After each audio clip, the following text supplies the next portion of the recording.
This is the end, beautiful friend.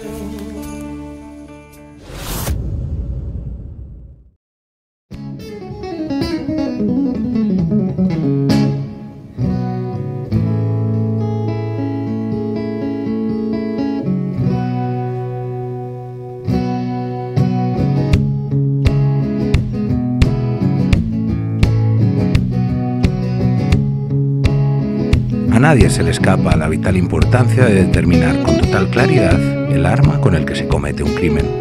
En este caso, un explosivo. De esta manera, y dadas las diferencias abismales para nuestro país de haber sido uno u otro el culpable de los atentados, desde primeras horas del mismo día 11 de marzo se nos presentó una falsa dicotomía que no se esclarecería hasta casi 4 años después. Si el explosivo utilizado hubiera sido titadine, los terroristas eran etarras. Por el contrario, si el explosivo utilizado hubiera sido goma 2 seco, los terroristas habrían sido islamistas. En sí, esta afirmación tampoco es una verdad absoluta. Hasta aquella fecha, ETA había utilizado varios tipos de explosivos y maneras de detonarlos.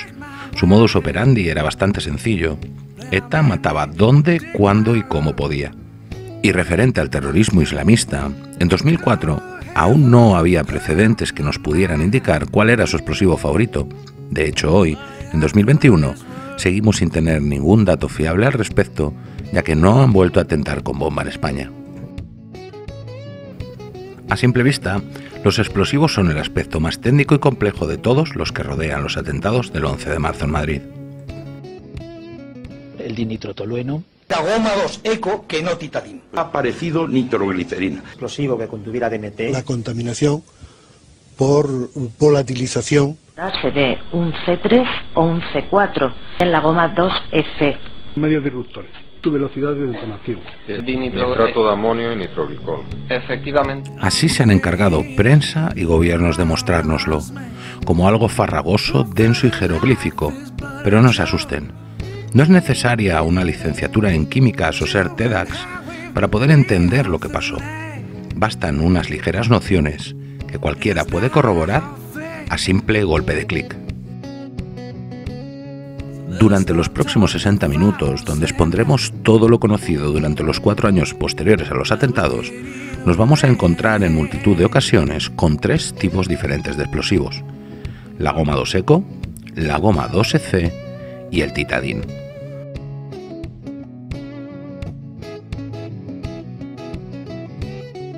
El titadín es un tipo de dinamita plástica usada frecuentemente por ETA. Está considerado, tanto en sus versiones 30 y 50, como un alto explosivo, es decir, su velocidad de detonación estaría por encima de los 6.000 metros por segundo.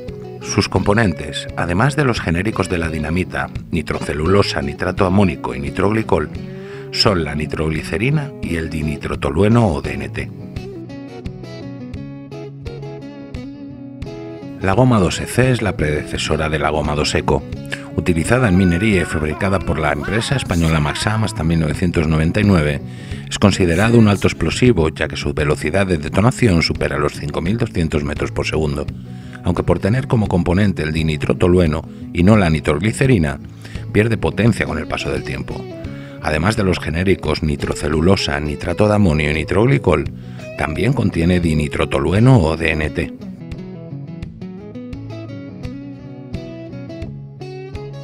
También utilizada en minería, la goma 2 eco es la evolución de la EC. Su velocidad de detonación no sobrepasa los 5.300 metros por segundo y estaría en la frontera que separa los altos explosivos de los bajos. Sus componentes son, además de los genéricos nitrocelulosa, nitrato de amonio y nitroglicol, el eftalato de dibutilo y el carbonato cálcico.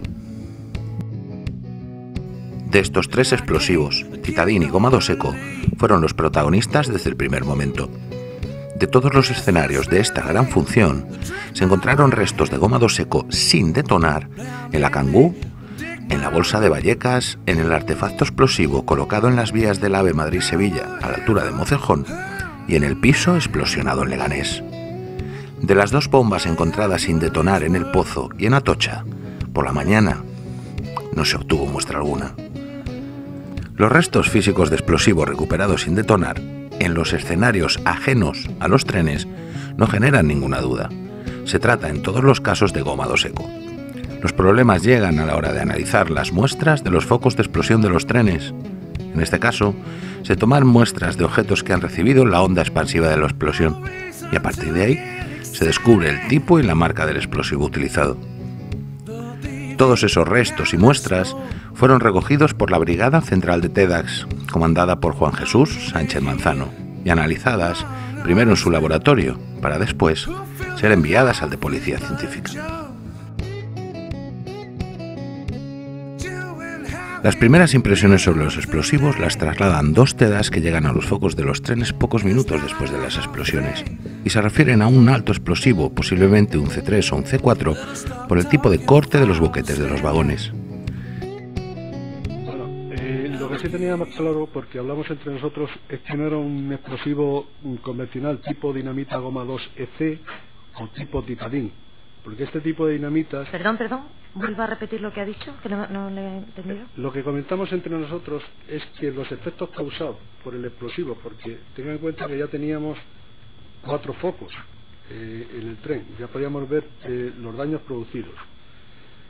Y sí teníamos claro que una dinamita tipo goma 2 EC o una dinamita tipo titadín no podía realizar esos efectos. Tenía que ser, por la velocidad de detonación que tienen este tipo de dinamitas que estoy hablando, con el paso de tiempo se va deteriorando, alcanzando normalmente a partir del tercer cuarto mes una velocidad de detonación que es en lo que nosotros medimos la potencia de un explosivo, unos 3.200 metros.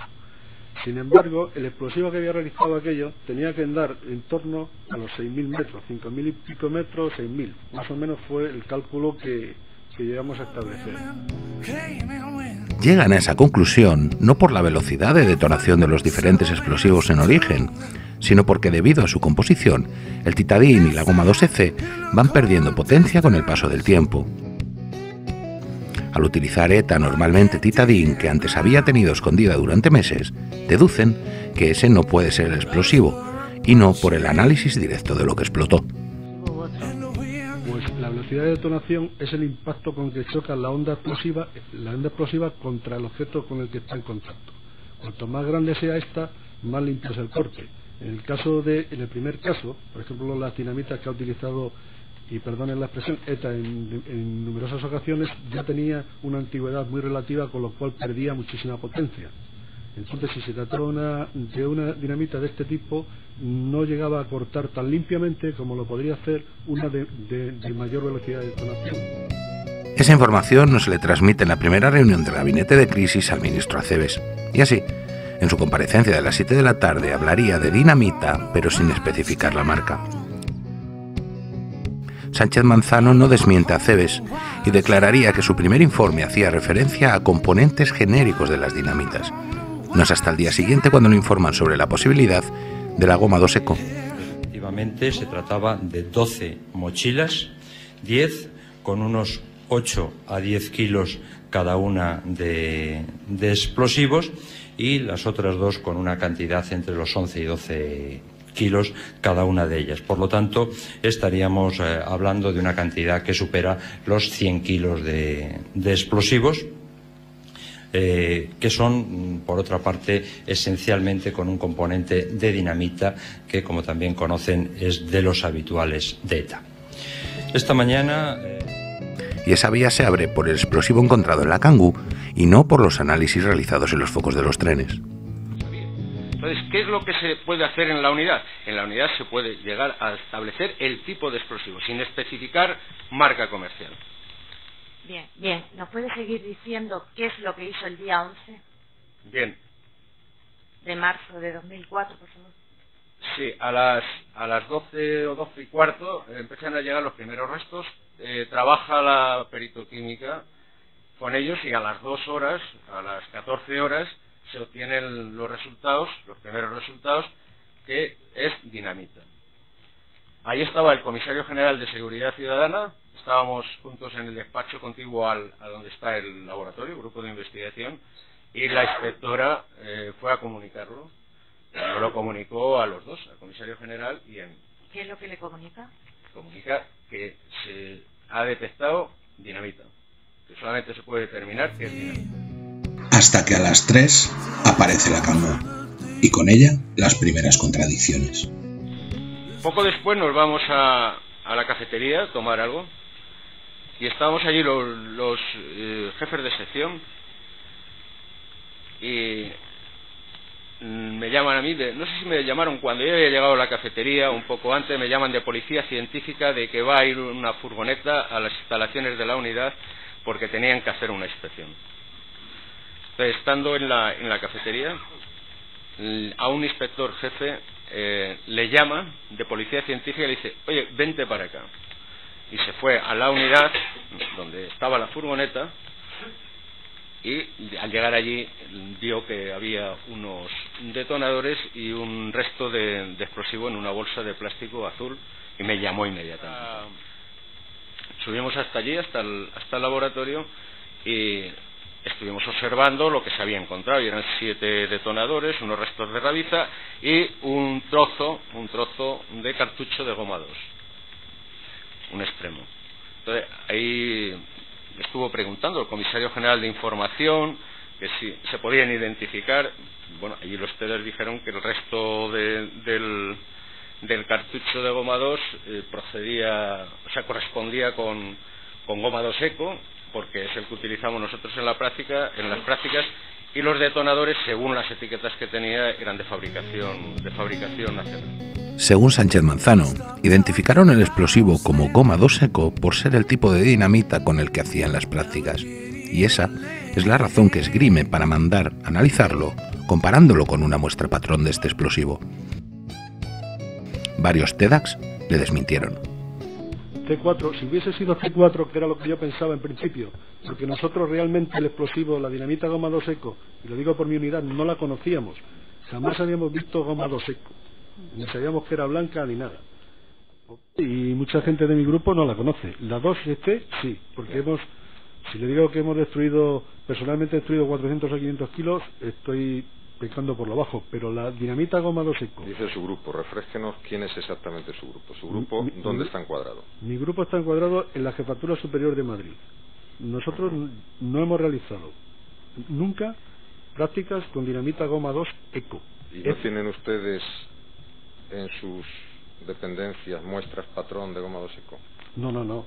¿Y sus TEDAS se preparan en la misma academia para la diplomatura que el resto de los TEDAS? Sí, claro. O sea que es única, ¿verdad? Sí. El explosivo encontrado en la Kangoo, 2 trozos que no superaban los 4 gramos, y la muestra patrón que proporcionó Sánchez Manzano se mandaron a analizar a policía científica. Los resultados confirmaron la marca del explosivo encontrado como goma 2 eco, pero con una particularidad. En los análisis, tanto en los restos encontrados en la furgoneta como en la muestra patrón, apareció metenamina, un componente de los explosivos plásticos de uso militar, pero no de la goma 2 eco. ¿Qué le dice que son esas 3 muestras? ¿De qué? No me dice la composición, me dice que son derivados de la dinamita, creo recordar, y me dice una de ellas no la tenemos en nuestro banco de datos. ¿Que no la tienen? ¿Le dijo este señor de dónde salían las muestras? Las enviaba el TEDAS, no sabíamos de dónde venía la muestra, nos lo indicaban, nos las enviaba con un escrito, muestra número 1, muestra número 2, 3, 4, según la que fuera. ¿Se hizo informe escrito de ese análisis? Creo que se hizo informe escrito y, lógicamente, si era requerimiento del TEDAS, se enviaría al TEDAS. ¿Recuerda la composición concreta que le manifestase el señor Ramírez de esas 3 muestras? Si quiere puedo mirarlo, porque me parece que traigo una copia. Los resultados son, por las técnicas analíticas empleadas, en la muestra 2 y 3 se identifican los mismos componentes en concreto: nitrocelulosa, nitroglicol, nitrato amónico, ftalato de dibutilo y metenamina. Desde el punto de vista analítico y por las técnicas empleadas, se puede afirmar que las muestras 2 y 3 son de las mismas características.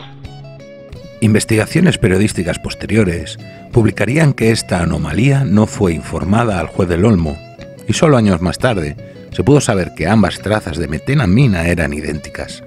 La pregunta es clara: ¿cómo podían estar contaminadas de la misma manera la muestra de los terroristas y la muestra que entregó Sánchez Manzano? Todavía más curioso es el hecho de que la muestra patrón enviada por los TEDx también estaba contaminada con metenamina. La lógica nos dice, por tanto, que el resto encontrado en la furgoneta Kangoo y la supuesta muestra patrón no eran más que 2 trozos de un mismo cartucho de explosivo. Para no tener que explicar cómo era posible que el resto de explosivo de la furgoneta estuviera contaminado y, sobre todo, que la supuesta muestra patrón estuviera contaminada de la misma manera, el jefe de los TEDx, Sánchez Manzano, envió al juez del Olmo un informe donde se ocultaba esta anomalía y donde se le hacía creer que la metenamina forma parte de la composición de la goma 2 Eco. Como patrón, está contaminado de un elemento que no forma parte de la goma 2 Eco, que es la metenamina. Y luego, además, que es una de las aportaciones que hace, en estas aportaciones científicas, los pequeños pasos suponen grandes avances, ¿no? Ese análisis de la granulación de la dinamita, donde se ve que es igual, exactamente, el trocito de la Kangoo del trocito de la muestra patrón. No es que los dos tengan el mismo contaminante, la misma metenamina, es que la granulación, es que son iguales.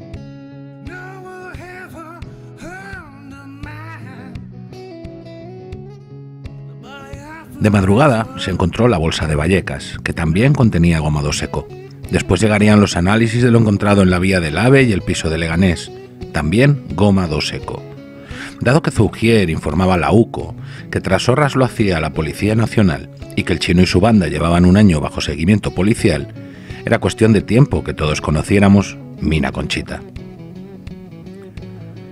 De la trama asturiana y el transporte de los explosivos a Madrid, lo creemos saber todo.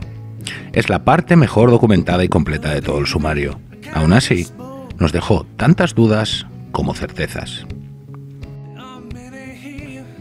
Como ya tratamos en capítulos anteriores, parece bastante claro que Yamal Amidán y su banda transportaron aproximadamente 100 kilos de goma 2 Eco desde Mina Conchita hasta Madrid, el 28 de febrero de 2004.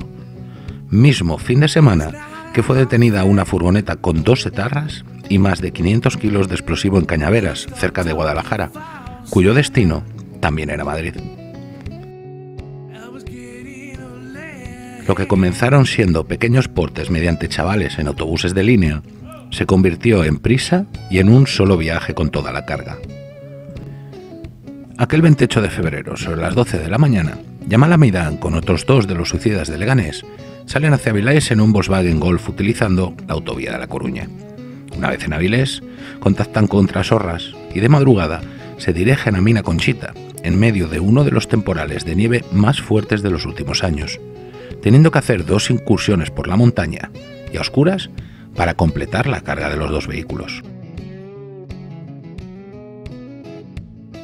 Los explosivos se acaban cargando en el Volkswagen Golf. Por delante, como vehículo lanzadera, iría Yamal Amidán en un Toyota Corolla que había sido robado en Madrid en septiembre de 2003 y que le había proporcionado Trasorras. Antes de volver hacia Madrid, el Chino llama a otro de sus compinches, Omar del Nawi, que si recuerdan, no muere en Leganés, y le da la orden de llevar un vehículo más y encontrarse con ellos cerca de Burgos. Nadie ha sabido explicar por qué. De esa manera, la caravana que puso rumbo a Madrid pasó a ser de 3 vehículos.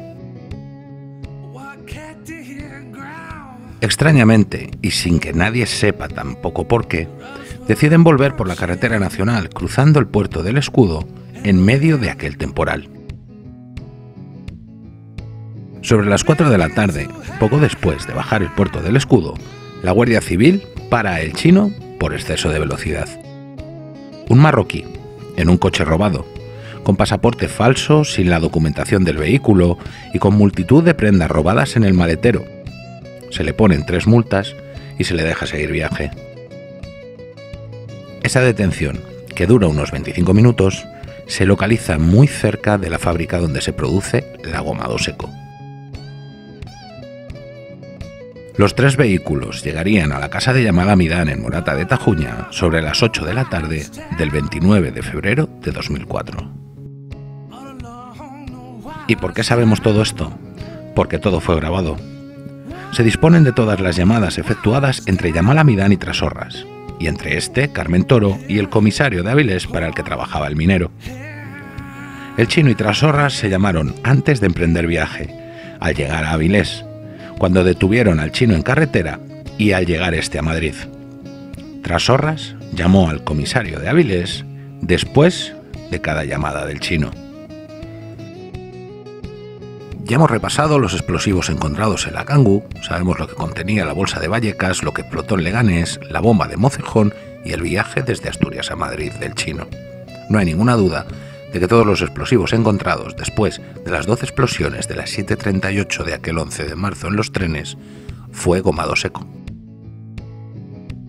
Dos preguntas y con esto termino. ¿Hay conformidad entre todos ustedes en que las sustancias que no han explosionado intactas, Leganés, AVE, Kangoo, bolsa de Vallecas, han dado como resultado dinamitas goma 2EC, o compatibles con goma 2 seco, perdón? Sí, con goma 2 seco. Sí. Ahora solo nos falta aclarar un pequeño detalle.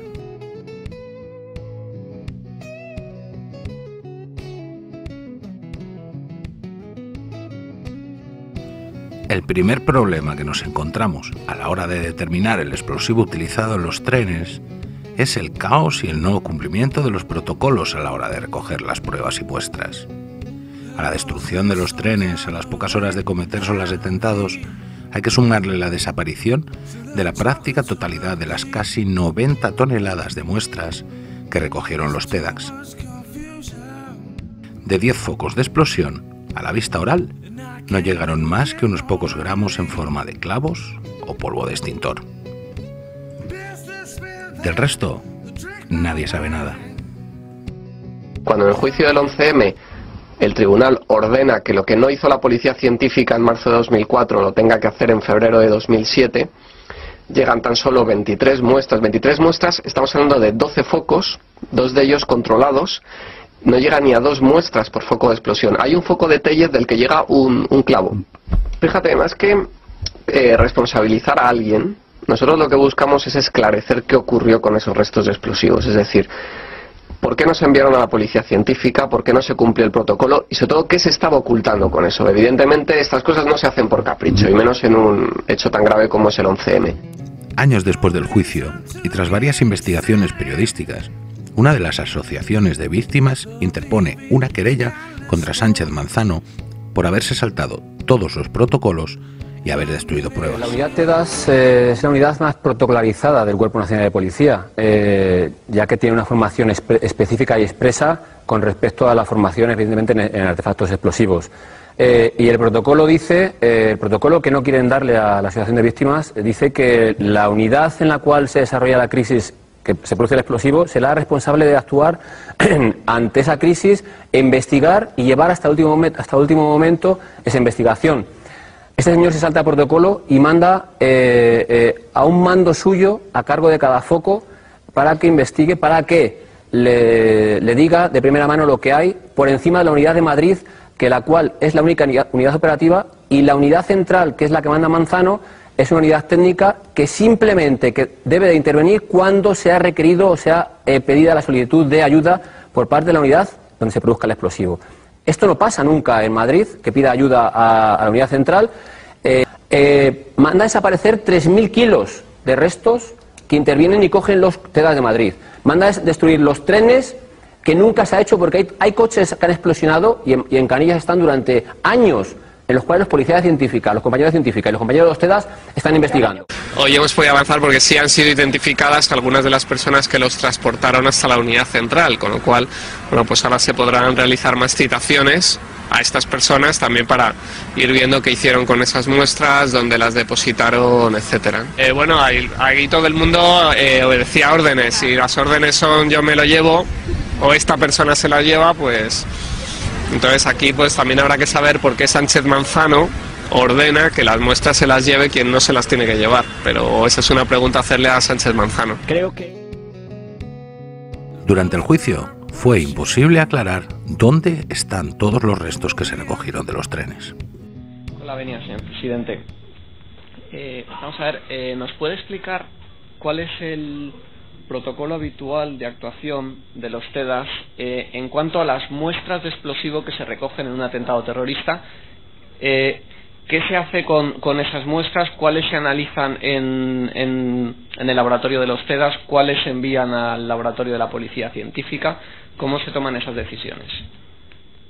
Cuando establece las funciones de policía científica, dice, le corresponde con carácter exclusivo el examen, estudio, recogida, etcétera, de cualquier tipo de vestigio, restos, muestras de explosivo, etcétera, hallados en el lugar del hecho. Eso, perdón, la policía científica. Sí.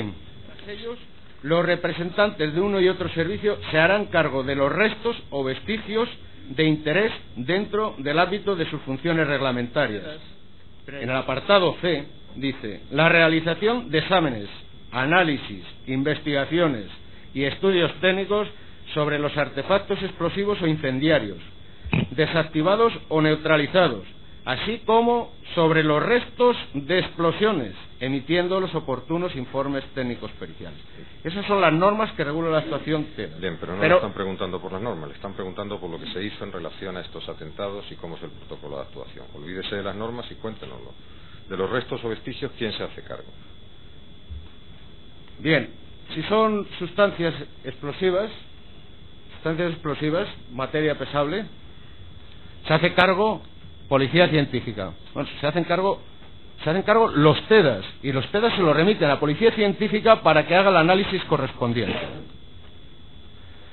Cuando son restos de explosiones, no resto de explosivos, sino resto de explosiones, en donde no hay sustancia explosiva pesable, esas se quedan en la unidad y se hace el análisis en la unidad central. Se llevan ¿La unidad haciendo central de quién? en la unidad. Ten en cuenta que aunque nosotros bien, lo sepamos, no tiene por qué saberlo todos los letrados, ni todas las partes, y mucho menos los profesores. La unidad central de desactivación de explosivos. Apoyado en un jeroglífico indescifrable de circulares y normativas, Manzano llegó a declarar que la obligación de recoger las muestras a veces se encargaba a los TEDAS, otras policía científica, otras ambos, o según lo que se decidiera en ese momento. Quien no participa en la investigación es la Brigada Provincial de TEDAS de Madrid. Informe, por eso quiero que me diga ¿a qué asunto concreto se refiere usted cuando dice que le mantuvieron al margen? Y dijo usted, se nos mantuvo. ¿Quién le mantuvo al margen? ¿En todo el asunto? ¿En una fase? ¿En cuál? Vamos a ver, los atentados se producen, se decreta secreto del sumario y todo mi grupo está al margen de toda investigación. Nosotros no sabemos qué se está haciendo, qué periciales se están desarrollando, qué informes se están haciendo, no sabemos nada. Nosotros estuvimos, por eso digo, estuvimos al margen de todo lo que consta en el sumario. O sea, nosotros no sabíamos el informe de los trenes. El informe de los trenes lo sabemos cuando se ha hecho público. El informe del artefacto de Astorín lo hemos sabido cuando se ha hecho público. A nosotros nadie nos ha facilitado documentación sobre eso porque estaba bajo secreto del sumario y nosotros no pertenecíamos a la investigación de ese caso. Entonces, perdón señoría, una aclaración. ¿Se refiere usted que le mantuvieron al margen de la vida judicial de este asunto o de la vida policial? Vamos a ver, judicial no nos puede mantener al margen porque en el momento que nos requiera su señoría estamos siempre a su disposición. Al margen policial sí. Al margen nosotros policial, no realizamos ningún estudio, ningún peritaje y ninguna investigación. Carlos Corrales, comisario jefe de Policía Científica, también cuestionó la labor de Sánchez Manzano.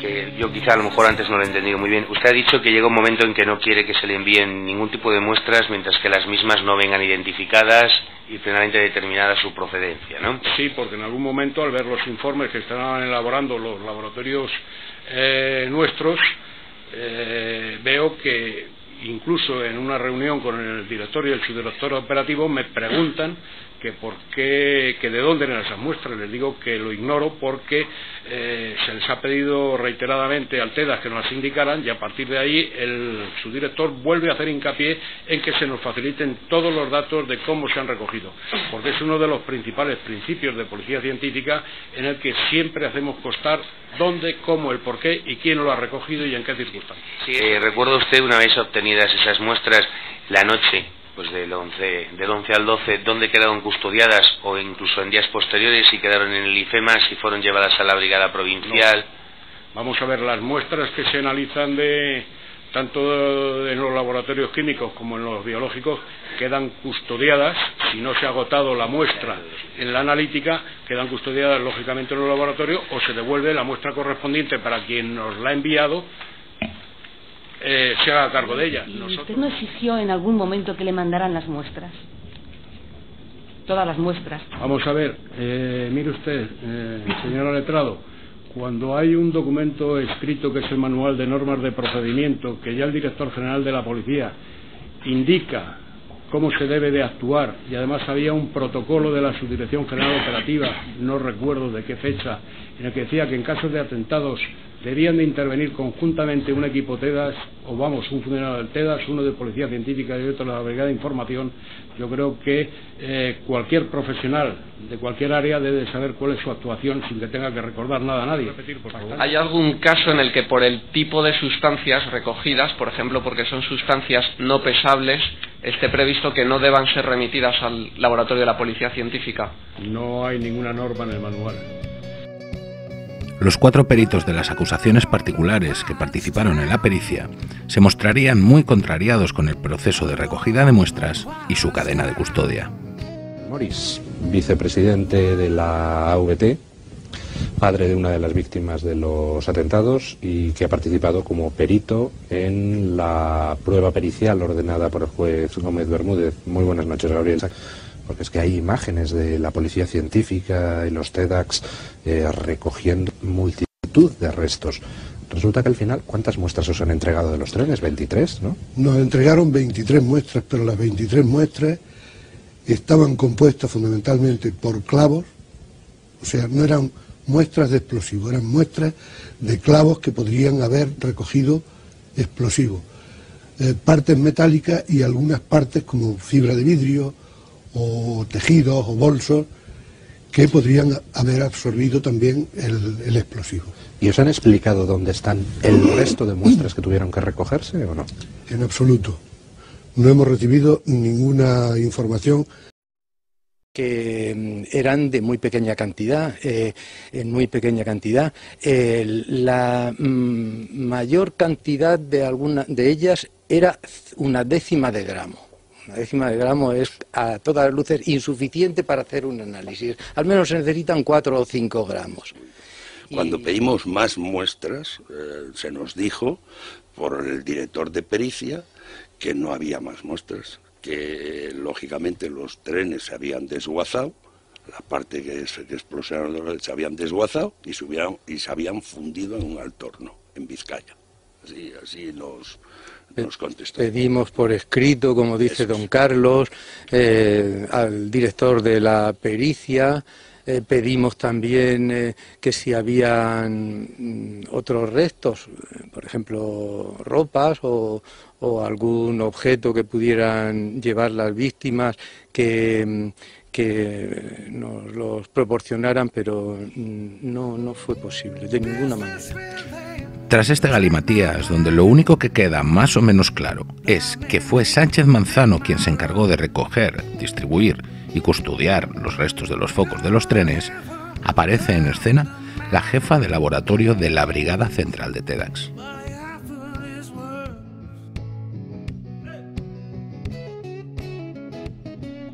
Señora Perito 17.632. Sí. ¿Es usted funcionaria del Cuerpo Nacional de Policía? Sí. Es también licenciada en Ciencias Químicas. Así es.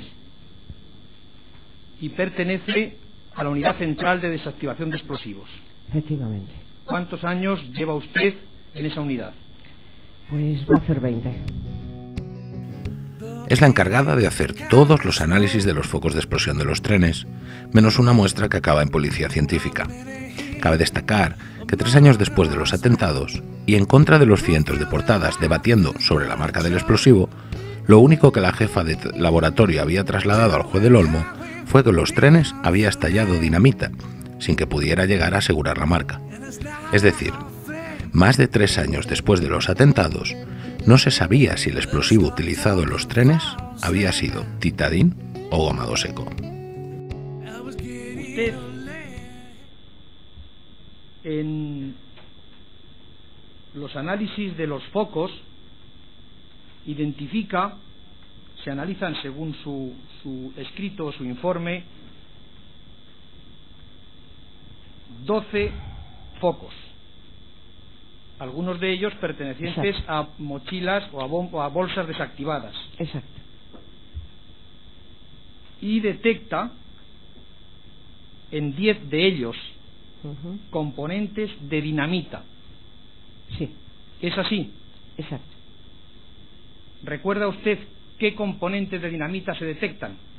Sí, en inorgánicos, nitritos, nitratos y amonio, con lo cual la lectura es nitrato amónico, y en orgánicos nitroglicol, con lo cual la lectura final es dinamita.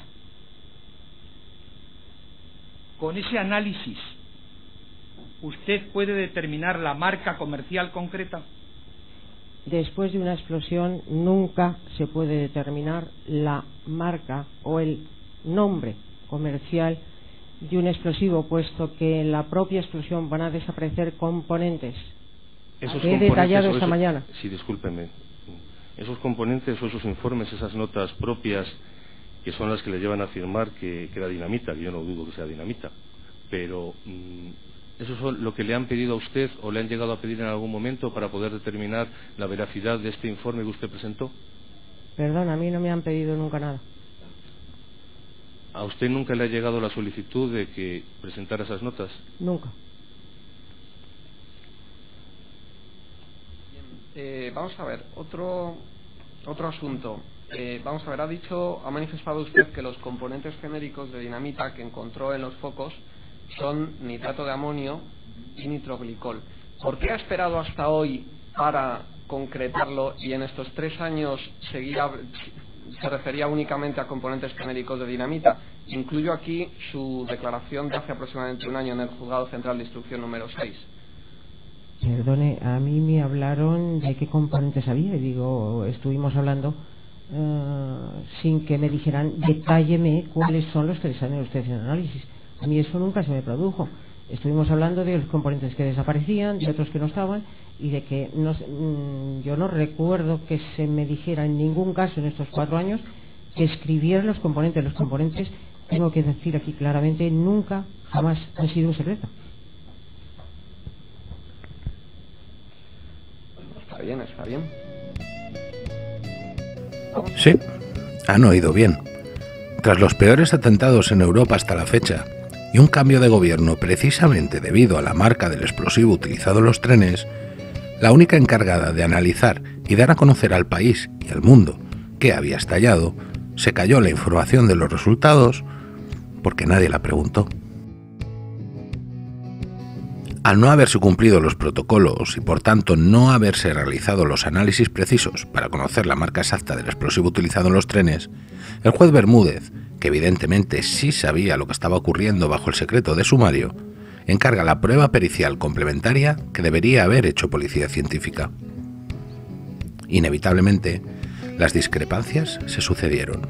Una de las muchas, las aguas de análisis. Acetona. Por tanto, si las muestras han sido lavadas, es muy difícil. Señor perito, ¿ha escuchado usted a la perito esta mañana que no todas las muestras fueron lavadas?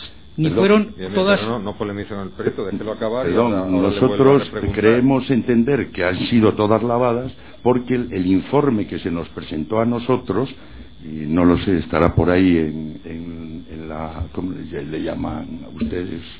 Bueno, en ese tema figura que todas las muestras han sido lavadas con agua y acetona. Que analizaron. Dice una frase que no sé si lo encontrarán ahora mis compañeros y se puede decir. Que es decir, para nosotros, cuando recibimos las muestras, todas las muestras de los focos, provenientes de los focos, están lavadas. Las muestras que reciben ustedes. Nosotros recibimos unas muestras que están todas lavadas. Al hilo de esto. Y la M1 no está lavada. Por favor, perdón. Un momento. Señora perito, al hilo de esto, ¿por qué solo remite usted una muestra, o mejor dicho, por qué solo estuvieron a disposición de estos peritos, de todas las muestras que usted usa, una de ellas? O sea, las muestras que a usted le sirven para hacer los análisis no son las mismas. salvo en un caso. Perdóneme, señoría, no he entendido la pregunta. Usted utiliza o hace análisis sobre focos de explosiones con muestras de los focos de explosiones. Sí. Sin embargo, solo de esas muestras que usted utiliza, una sigue el cauce hasta esta pericial. ¿Por qué? ¿Dónde están las demás muestras? Están enviadas también. ¿A estos peritos? Todas. Pues hay un escrito que yo lo aportaré mañana, perdón, en donde... Todas las muestras han sido remitidas al laboratorio para análisis. El escrito que se refiere el perito es que en el escrito de remisión, cuando yo solicité qué procedimiento químico habían utilizado para hacer la analítica, se remite al laboratorio que esas muestras han sido tratadas con agua y acetona. Nosotros hemos solicitado por activa y por pasiva tener entrevistas con las personas que habían hecho las analíticas para que nos dieran las aguas de lavado y las acetonas que habían lavado. Nosotros entendemos, como técnicos que somos, que todos los lavados de dilución para obtener unas analíticas, lógicamente alguien las tiene que haber hecho, lo ha hecho bien. Nosotros no ponemos en duda la profesionalidad de nuestra compañera. Digo química, no compañera del cuerpo, porque nosotros no somos del cuerpo, somos del cuerpo químico y profesionales químicos, y entonces no ponemos en duda la ejecutoria que ha hecho. Lo que sí que ponemos en duda es que no se nos hayan aportado las aguas de lavado. Existen esas aguas, señora perito.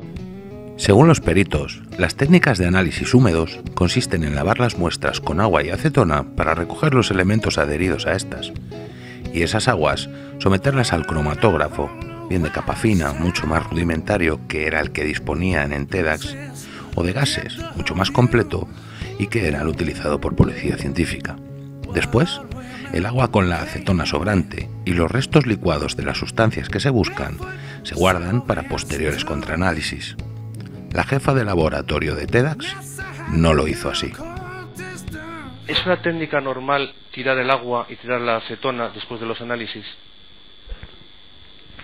La técnica que... Es una práctica habitual, discúlpeme, no técnica, práctica habitual suya tirar el agua y la acetona después de realizar los análisis. Vamos a ver, yo me explico un poquito y someramente. Entonces yo nunca extraigo con cantidades enormes de acetona, entonces son mínimas cantidades, extractos mínimos de sustancias de hasta 1 centímetro cúbico, el que puedo llegar a estar al final poniendo en la placa. Entonces esa es la práctica que se hace, por tanto nunca se han guardado. Lo que usted está afirmando es que además, por el tipo de pericia, de análisis que hace de vía húmeda, la disolución queda contaminada en lo que reste. Es que que ya no le sirve para hacer nuevos... se utiliza para identificar. Sí, eso lo he entendido, pero lo que queda ya no serviría para hacer nuevos... En el momento que se identifica, ya eso se desprecia y se toma otra porción para hacer otra identificación. Es decir, se gasta en cada una de las identificaciones una porción de esa disolución. Bien, y lo que queda si queda con añadidos, evidentemente. Bien, pero lo que pregunto no es algo muy conservable. concreto. Lo que queda, si queda algo, ya no sirve para guardar, para nuevas. Si queda algo, sí, lo que pasa es que yo lo utilizo. Eso es, que usted utiliza cantidades, dice, muy pequeñas. Muy pequeñas para conseguir concentraciones máximas. Señor letrado. Sí, entonces, discúlpeme, como usted en su informe solo dice que hay componentes de dinamita y no tenemos lo que usted utilizó para determinar que eran componentes de dinamita, no tenemos posibilidad de saber qué componentes eran. Lo he manifestado esta mañana. Ya, pero es que en su informe no consta. No consta. Pone simplemente componentes y esta mañana también he manifestado que empleé dinamita con la idea de calificar el explosivo para ayudar al uso por cualquier persona que no tuviera... Esta funcionaria fue la única que analizó muestras de los focos de los trenes en un laboratorio precario que no le permitió averiguar la marca del explosivo utilizado y además, por una diferencia significativa en los métodos de análisis, no guardó esas muestras de agua para posteriores exámenes. ¿Cuántos funcionarios químicos hay adscritos en la unidad central de TEDx? En este momento, 1. ¿Y el 11 de marzo de 2004? Lo mismo. El tipo de la maquinaria que utiliza usted para hacer la analítica, ¿puede decirlos?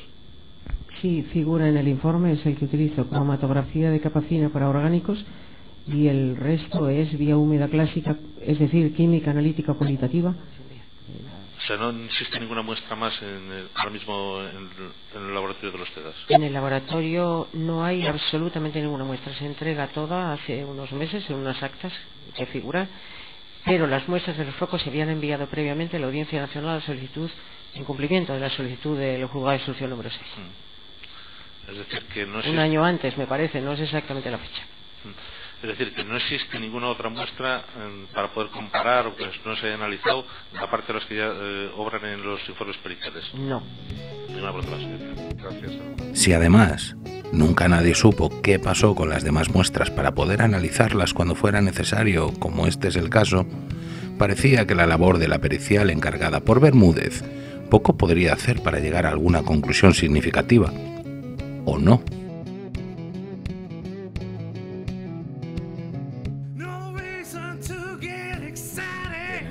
En el mismo folio, en el foco 3, foco número 3, dice usted el pozo, sí, dice que no detecta la presencia de ninguna sustancia digna de mención.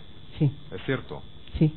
Bien, señores peritos de la pericia practicada en fase de juicio oral, en su informe ese foco 3 se corresponde con la M1, con la muestra 1, ¿es cierto? Sí, señor. Y detectan ustedes, según aparece al folio 21, la página 21 del informe pericial, nitroglicol, nitroglicerina, dibutilfalato y se identifican nitratos.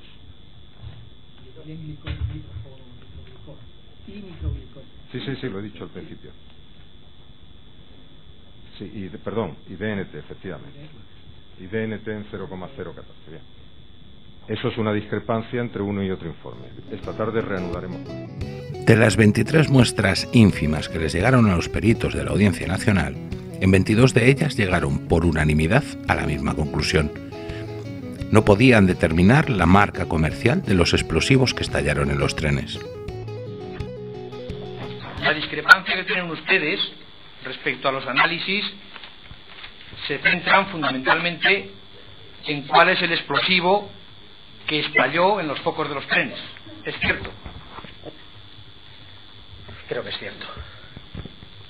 ¿Los peritos que discrepan? Sí, claro. Hay en un foco determinado. En un foco. No he dicho en todos. No en los 22 restantes. No, en uno. La guerra entre los peritos de policía y guardia civil y los de las acusaciones particulares llegó con la muestra M1. En los 22 restantes yo he indicado en mi informe que no puedo saber que explosionó, que puede ser. ¿Cuál es la marca comercial concreta de la dinamita que explosionó? Sí, también el suyo, en los 22 restantes, estoy también en la misma línea que mis compañeros, y creo que estamos todos de acuerdo. Sobre ese extremo de acuerdo que no se puede saber la marca comercial exacta que explosionó en las 23 muestras. Cierto. O sea, todos están de acuerdo en que la marca comercial no se puede determinar.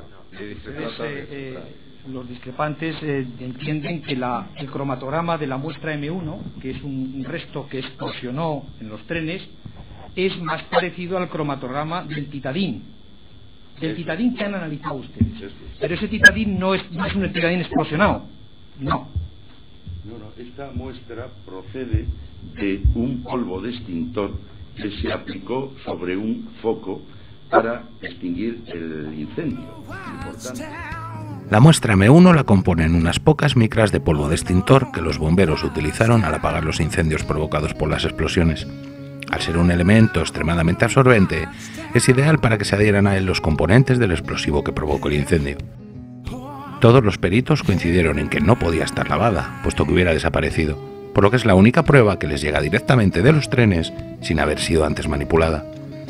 Como no fue lavada y apareció nitroglicerina y DNT, componentes propios del titadín, Fiscalía y los peritos de policía y guardia civil buscaron todas las maneras posibles para explicar por qué podía haber aparecido esos componentes, en lugar de admitir lo más plausible, que formara parte de lo que explotó. Primero, probaron con el eftalato de dibutilo. Se refiere a la M1. Me refiero a la M1. Aparecen los eftalatos con una altura. Exactamente, como por mayoritario. Es donde está el puntero, ¿no? Exactamente. Esto de aquí. Exactamente. Que está ahí marcado como tal eftalatos. Estamos viendo en la M1 los componentes nitroglicerina, nitroglicol y nitrotolueno y eftalatos. Eftalatos en más cantidad. Eftalatos en más cantidad, componentes en la M1. Ausentes en la composición del titadín. Es decir, y la presencia de más cantidad de eftalatos, porque el ftalato es un componente exclusivo de la goma 2 eco. ¿A qué ftalato nos referimos? Estoy preguntándole al perito. Y esto, No, pero puede intervenir cualquiera porque seguro no le quite usted el micrófono porque entonces apañado. Si es una goma 2 y supiera que ha explotado y veo el ftalato, no te puedo decir que es de la goma 2. Eso lo has dicho tú pocos días antes del final. Y eso es cierto y lo ratifico yo también. Los eftalatos son componentes de multitud de materiales como revestimientos, pinturas o plásticos. Por esa razón, y así debieron hablarlo mientras realizaban la pericia, al ser un contaminante universal, por su sola aparición no se le puede considerar a la hora de determinar la marca del explosivo. Por eso los peritos civiles no lo mencionaron en su informe. Ante la debilidad del argumento de los eftalatos, intentaron cambiar la metodología de la pericia una vez terminada. Sin embargo, nitroglicerina se ha detectado en una sola muestra. En una sola. La hemos buscado con lupa. En magnitudes con lupa. Es decir, han bajado ustedes. Insisto, como ayer, a los focos de explosión. Sí, a los focos de explosión. Hay otras muestras donde se nitroglicerina. A los focos de explosión han encontrado en una sola. En una sola, pero usted no sabe a qué niveles, porque estamos viendo un pico ahí, pero eso hay que explicarlo. Estamos viendo, como si, para que se entienda bien, miligramos en tonelada. En una tonelada estamos incurriendo en una metodología que no es correcta, y es comparar datos cualitativos con datos cuantitativos. Máxime que de común acuerdo en la pericia, por un criterio de operatividad, que quiero decir, de cantidad de muestra detectable y cantidad de muestra cuantificable, habíamos convenido que no se podía hacer, porque no se quisiera, que no se podía hacer análisis cuantitativo en los focos de explosión. Es en este foco en el único que se ha hecho un análisis cuantitativo. Entiendan que no es porque se le oiga, es que si no está en el micrófono no se graba, y si no se graba no está en el acto. Que no tiene caso que lo comparemos con un análisis cualitativo, menos aún que pretendamos extrapolar las cantidades muy pequeñas de post-explosión con las que puede tener en una goma antes de en el perito C. Solo quería reiterar que ese fue el criterio que adoptamos, el que acaba de comentar mi compañero perito. Lo reafirmo yo también. Debido a la mínima cantidad pesable que les llegó para analizar, todos los peritos, antes de comenzar la pericia, convinieron en tener solo en cuenta los elementos que se encontraran, pero nunca en qué cantidades. Como aquello no tenía mucho peso, llegó la contaminación.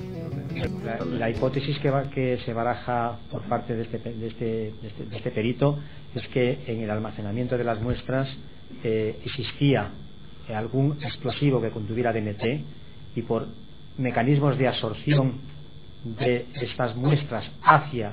Sí, eso lo he explicado, pero por lo tanto la base de su explicación es una hipótesis, que existiera un explosivo con DNT en lugar de almacenamiento. Exactamente. Pero es una hipótesis, esa base. Una hipótesis que está avalada por muchos experimentos y muchos datos analíticos. Perdone, la hipótesis de origen no está avalada por nada, no puede estar avalada por nada. Usted ha visto el explosivo, no dice. Mi hipótesis que había un explosivo porque se puede producir. Eso es lo que está diciendo usted. Sí, o sea, lo que está avalado es que se puede producir según usted la transferencia. Cuando estoy hablando de una hipótesis, es una hipótesis de trabajo en el cual tengo que avalar con diferentes estructuras de trabajo. Esas estructuras de trabajo están hechas experimentalmente. Sí, ya lo Entonces, estoy entendiendo, pero quiero decir, usted dice es una hipótesis, pero usted no sabe si dónde estaban almacenadas había DNT con seguridad, porque ayer la perito dijo que en ese almacén había almacenado titadín. El titadín, el señor también dijo que estaban en un armario las muestras. Con el de estar en el armario puede ser. Me es indiferente el lugar donde estuvieran almacenadas las muestras. Pero usted sostiene que su teoría es la misma, estén en un armario, estén en 3 cajas, en 4 bolsas. Exactamente. Ahora estamos llegando a un punto claro. Eso es lo que usted sostiene. La jefa de laboratorio también declaró el día anterior que nunca en 20 años se le había contaminado una muestra por absorción, y contó su metodología a la hora de conservar las pruebas. No, una vez que se analizan el 2004 se guardan y yo no vuelvo a hacer ningún análisis. Pero además, señoría, es que yo nunca he recibido ninguna noticia de que las bolsas no fueran adecuadas. Las llevo utilizando desde siempre, telas las llevo utilizando desde siempre. ¿Nos puede explicar entonces cuáles son las condiciones en las que tiene usted almacenadas estas muestras? Bueno, son condiciones de humedad y temperatura estables, sin luz, sin paso de gente, cerrado, ventilado, pero cerrado mediante una puerta de acceso, y a su vez las muestras del 11M estuvieron introducidas en un armario. Bolsas. Voy de fuera, perdón señoría, voy desde fuera adentro, aunque quizás sea más fácil. Hay una bolsa que cierra una caja de cartón. En esa caja de cartón hay unas bolsas de plástico. Dentro de esas bolsas de plástico unos sobres de papel normal. Y dentro de esos sobres existen varias bolsas, en algunos casos 2, en otros casos 3, una sobre otra, encintadas con cinta adhesiva que guardan la sustancia explosiva. Bien, y con estas características es posible que se traslade o se traspase alguna sustancia de una bolsa final a otra bolsa final, es decir, a la bolsa donde está en contacto la muestra, vamos, en su opinión. Yo lo encierro en todo ese tipo de bolsas precisamente para evitarlo. Pero es que incluso aceptando esta teoría, por remota que parezca, debido a que en ese armario solo se guardaron muestras de los atentados del 11M, si no fue en ese foco, en algún otro habría explotado Titadín. Esta pericial, que se desarrolló en las sesiones 42 y 43 de la vista oral, fue uno de los momentos estelares de todo el juicio, y les aconsejamos que las visualicen íntegras. Y todo para acabar sin poder determinar qué explosivo mató a 192 personas, hirió a casi 2000 y provocó un cambio de gobierno inverosímil. Así lo recogió la sentencia. 9.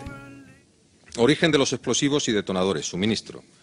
Como se expresa literalmente en el punto 5 del hecho probado, la convicción a la que llega el tribunal es que toda o gran parte de la dinamita de los artefactos que explosionaron en los trenes el día 11 de marzo y toda la que fue detonada en el piso de Leganés, más la hallada en el desescombro posterior, procedían de Mina Conchita. Esta convicción se matiza en el punto 8 del hecho probado, Leganés, al afirmar que lo que allí se encuentra durante el desescombro es gomado seco, véase hecho probado 831, a lo que hay que añadir la conclusión derivada de los análisis químicos de lo que detonó allí en Leganés es también dinamita de esa marca. La conclusión probatoria expuesta a los apartados 5 y 8 de los hechos probados, de la que es reflejo el párrafo anterior, puede desglosarse en 4 premisas. 1. El explosivo utilizado por los terroristas fue en todo caso dinamita plástica tipo goma. 2. No se sabe con absoluta certeza la marca de la dinamita que explotó en los trenes, pero todo o gran parte de ella procedía de Mina Conchita. 3. Se sabe que la que se usó y se encontró en Leganés y en la vía del AVE era gomado seco sustraída en Mina Conchita. 4. La falta de determinación exacta de la marca de la totalidad del explosivo no impide llegar a conclusiones jurídico-penalmente relevantes respecto de la intervención de los procesados en los hechos enjuiciados y su consiguiente responsabilidad criminal. A ello se dedica. La sentencia no pudo salvar tantas discrepancias, dudas, fallos, y nadie llegará a saber cuántas malas intenciones.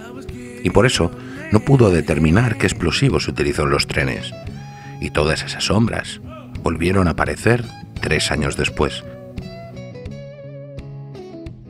El periódico El Mundo desveló el vídeo que encargó el propio Gómez Bermúdez para registrar todo lo que pasara en la pericia de explosivos. De alguna manera, el juez, al ver los agujeros del sumario de instrucción, quiso asegurarse de que no le pasara lo mismo que al juez del Olmo.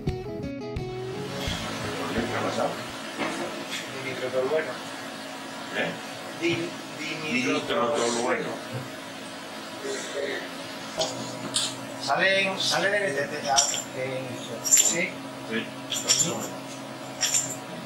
Eso ya, pues, eso hay que trabajarlo mucho. Hay que sudarlo mucho, macho. Sí, sale, sí. Puede que haya otra carga explosiva.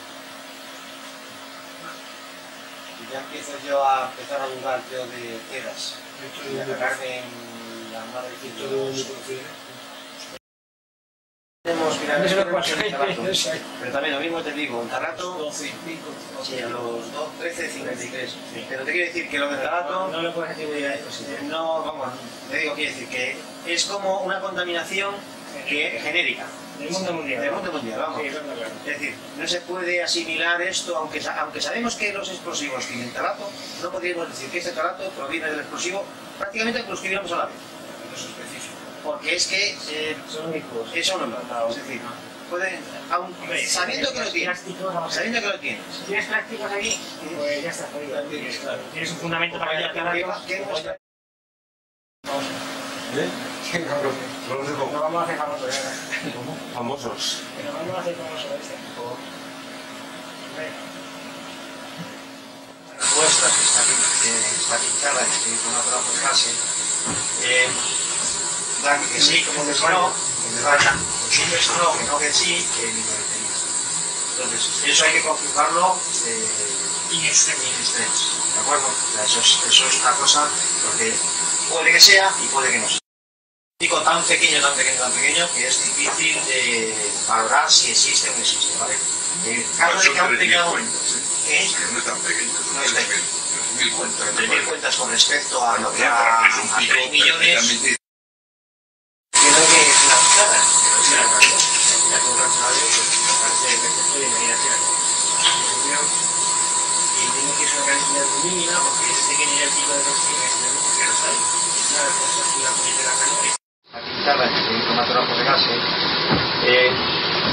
da que sí, como que no, que no, que sí, Yo creo que es todavía muy pronto para... No, no estamos diciendo que sea muy pronto, muy lento, pero vamos a decir lo que aparece, coño. No, lo que aparece es un pico, aparece un pico, ese tiempo de retención que tiene un 46. ¿Un 46 que es? Nitroglicerina. No, joder, vamos a ver, que el 46 no es exterior, no. Presentar las muestras estas, Antonio, antes de las que están presentadas en presencia tuya o de lo que sea. Las que están hechas y la de allí también. La de allí también. ¿Vale? No quiero que haya ningún problema. En el vídeo que sacó en exclusiva al Mundo, se comprueba claramente el porqué de todas las discrepancias entre los peritos. Los policiales iban con la idea preconcebida del agomado seco y así enfocaron la pericia como una prueba de confirmación sobre un hecho predeterminado, cuando la pericia en sí estaba pedida para esclarecer precisamente ese hecho. Por ello, cuando aparece la nitroglicerina en la muestra M1, se busca de todas las maneras habidas y por haber explicar por qué está eso ahí, dejando de lado lo más plausible, que en los trenes no hubiera explotado gomado seco. Pero eso hubiera hecho caer el caso como un castillo de naipes. Solo el juez Bermúdez podría contar por qué no mostró el vídeo que él mismo había ordenado grabar. Tras su publicación, después de haber estado 3 años escondido, las investigaciones periodísticas que se habían sucedido desde el momento de los atentados alcanzaron su cenit. Y los peritos hablaron. Acabábamos de ver, Andrés y yo, el dinitrotolueno, ver, contrastar, repetir, cosa totalmente lógica, la trascendencia lo requería y, bueno, pues como él era el director de la pericia y habida cuenta de la importancia del hallazgo, Alfonso, mira lo que aparece aquí, este pico. ¿Y qué es este pico? Pues es DNT. Ah, ¿qué os pasa? ¿Cómo va a ser DNT? Si no ha explotado nada que tenga DNT. Sí, lo que ha explotado es gomado seco, claro, y vale, claro, claro. Era el dogma, sí. El dogma.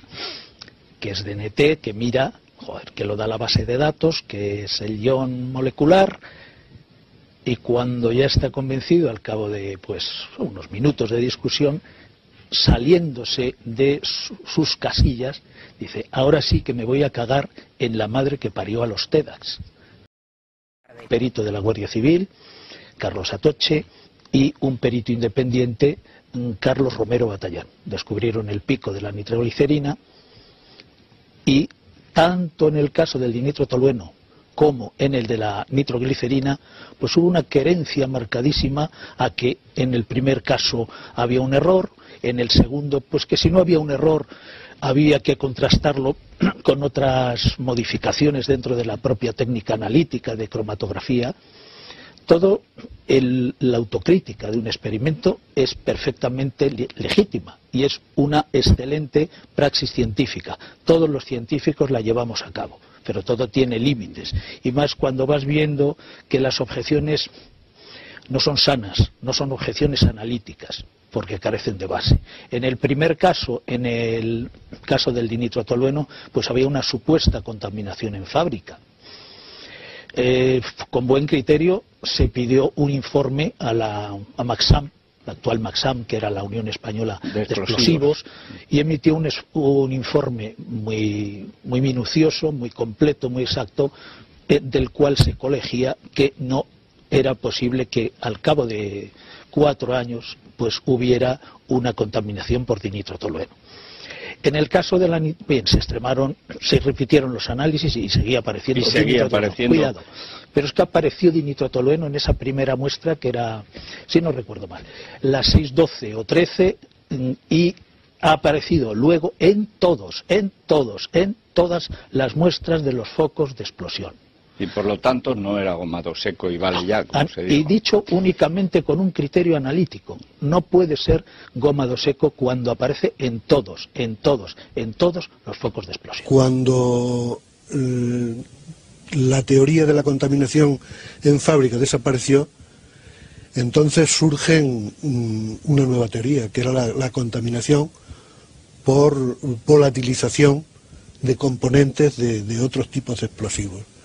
Pero bueno, como bien acaba de decir la licenciada jefe del laboratorio de los TEDx, yo creo que las condiciones de almacenamiento eran correctas. No ha citado el corte donde ella hablaba de presión ambiental, de temperatura y de ventilación, que aseguraban el correcto almacenaje de las muestras, ¿no? Ha habido sí un punto en el que los 8 peritos, y si no que me corrija Gabriel, si no, sí llegaron a un consenso, que es lo que yo dije en el informe. Los 4 peritos de la Guardia Civil, de la Policía, que defendían la teoría de la contaminación, reconocieron que era más fácil que esa contaminación se produzca dentro del armario que no fuera, porque efectivamente tiene que atravesar menos capas. Y los otros 4 peritos, los peritos independientes, admitieron que dentro del armario sí era posible esa contaminación. Por lo tanto, incluso desde el punto de vista de la verdad jurídica, como prueba pericial, tenemos que atenernos a que esa contaminación, si se produce dentro del armario. Eso significa que había nitroglicerina en alguna muestra, y solo puede estar en las muestras de los focos, porque las muestras intactas no tenían nitroglicerina. ¿Por qué no se han hecho análisis adicionales? No lo entiendo. Ni análisis adicionales ni análisis previos, porque para mí los análisis debían de haberse realizado justo en los días en que ocurrió el atentado. Posiblemente se realizaron, ¿no? No lo sé, no tengo información. A mí me gustaría pensar bien, de verdad. Yo en general soy bien pensado, pero claro, ante los hechos no se puede pensar bien. En esa situación en la que estaban ustedes, hicieron saber a la autoridad competente que realmente no tenía mucho material sobre el que realizar la prueba. Sí, efectivamente, nosotros ya de principio vimos que era material insuficiente, pero bueno, no obstante, determinando los procedimientos a aplicar, pues pensábamos que podíamos sacar siempre algo.